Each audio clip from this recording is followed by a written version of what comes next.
बुंदेलखंड की तपती ज़मीन पर जो इस लोकसभा के प्रत्याशी हैं वो जमकर पसीना बहा रहे हैं। घोर दोपहरी में इस समय निकले हुए हैं चुनाव प्रचार के लिए, गांव-गांव, गली-गली घूम रहे हैं। मेरे साथ समाजवादी पार्टी के हमीरपुर से जो प्रत्याशी हैं अजयंत राजपूत, वो मौजूद हैं। सर, इस बार जो आपका मुकाबला है वो लगातार 2 बार के एमपी हैं यहाँ से, चंदेल साहब, उनसे मुकाबला है। ये मुकाबला कितना चुनौतीपूर्ण है आपके लिए?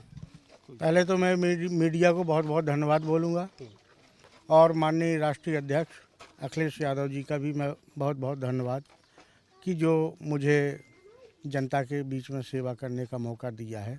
और ये चुनाव ना मेरा है ना वर्तमान सांसद का है, ये पब्लिक का है। पब्लिक का आशीर्वाद मेरे साथ है, मुझे कोई दिक्कत नहीं आ रही है और मुझे अच्छी उम्मीद है सर्व समाज का मेरे साथ सहयोग मिल रहा है। सर, जो पिछली बार जीत का जो मार्जिन था वो करीब 2.5 लाख के आसपास था, तो क्या आप मान के चल रहे हैं, क्या समीकरण है, क्या गणित है, किस तरीके से जीत को अपनी को आप देखते हैं?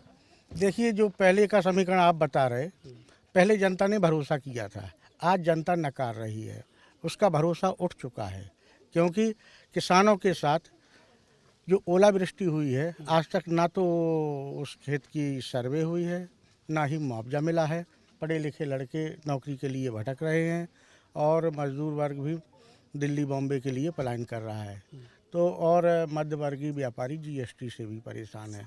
तो सर्व समाज बीजेपी का साथ छोड़ करके इंडिया गठबंधन के साथ खड़ी है। आपने जिक्र किया अभी बेरोजगारी का। बेरोजगारी खास करके बुंदेलखंड के इलाके में कितनी बड़ी समस्या है, क्योंकि हम देख रहे हैं कि चाहे वो यूपी का कोई सा हिस्सा हो, हर जगह ये मुद्दा इस चुनाव में ज़मीनी तौर पर देखा जा रहा है, भले ही उसको बड़े नेता जो हैं वो स्वीकार करें या ना करें। देखिए, बुंदेलखंड में तो बेरोजगारी छाई हुई है, क्रेशर मंडी भी बिल्कुल जीरो पर पहुंच चुकी है। यही एक सहारा था मजदूर वर्ग को रोजगार करने का, और कोई सहारा है नहीं है। इसलिए यहाँ का मजदूर बाहर के लिए पलायन कर रहा है। यही सब समस्याएं हैं क्षेत्र सर, जहाँ तक किसानी की बात करें तो पानी जो है, पानी मैसर ना होना यहाँ पर एक बहुत बड़ी प्रॉब्लम है। उसको लेकर किस तरह की स्ट्रेटजी पहले अखिलेश यादव ने बनाई थी, लेकिन सरकार नहीं आई, वो नहीं इम्प्लीमेंट हो पाई।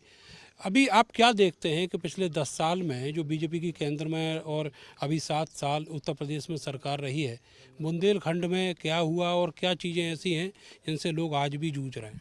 देखिए, जब समाजवादी सरकार थी तो इन्होंने कैनाल और बांध हैं और नहर हैं, इनकी साफ़ सफाई करवा के जो टेल पर पानी पहुंचाने का काम हुआ है। और इस 10 साल के कार्यकाल में नहरें तो सफाई हो गई, जब पानी नहीं पहुंचा रहे वहाँ तो क्या मतलब है? किसान परेशान तो है ही है। पानी खेत सब साफ खेत खाए जाते हैं। खेत हैं जो सब अन्ना जानवर हैं। किसान ना रातों को सो पाता है, ना भोजन कर पाता है। ये सारी समस्याएं हैं किसानों के सामने। खाद बीज डीजल हर चीज़ महंगा है और किसान का गल्ला जब मंडी बेचने जाता है तो बेभाव बिकता है। योगी जी अभी बुंदेलखंड में ही लगातार रैलियां कर रहे हैं। उनका कहना है कि ये जो चुनाव है ये राम भक्त और रामद्रोहियों के बीच है। वो सारे मुद्दे उन्होंने किनारे कर दिए। ये तो देखिए, सनातनों के लिए सभी के भगवान हैं।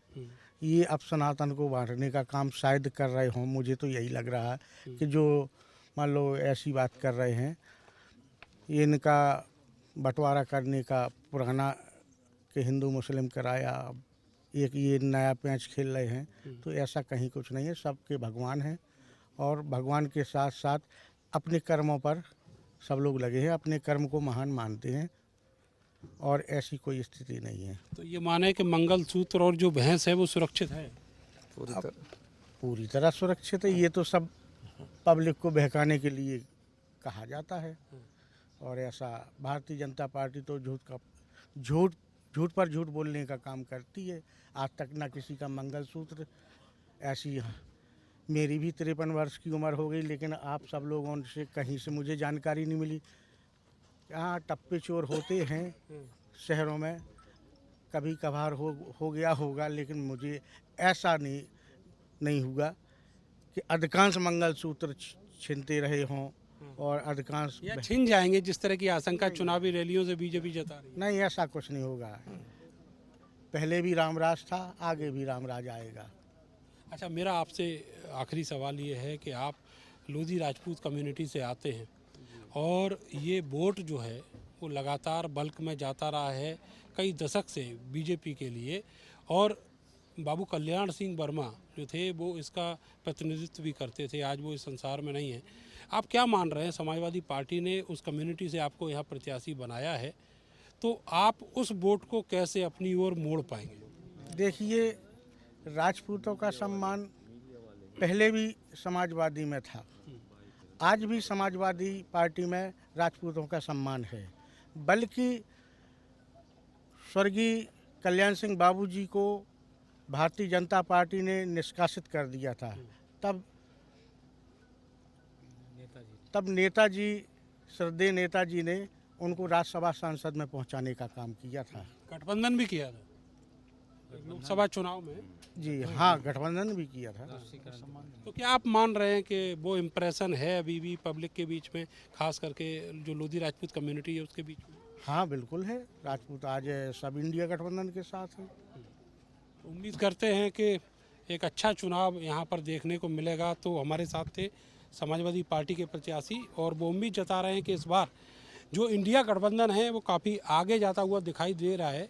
जो चुनौतियाँ हैं वो उन्होंने काफ़ी हद तक पार की हैं और अपनी जीत भी वो यहाँ पर देख रहे हैं। कैमरा सहयोगी सानू के साथ मैं नरेंद्र, भारत समाचार, हमीरपुर।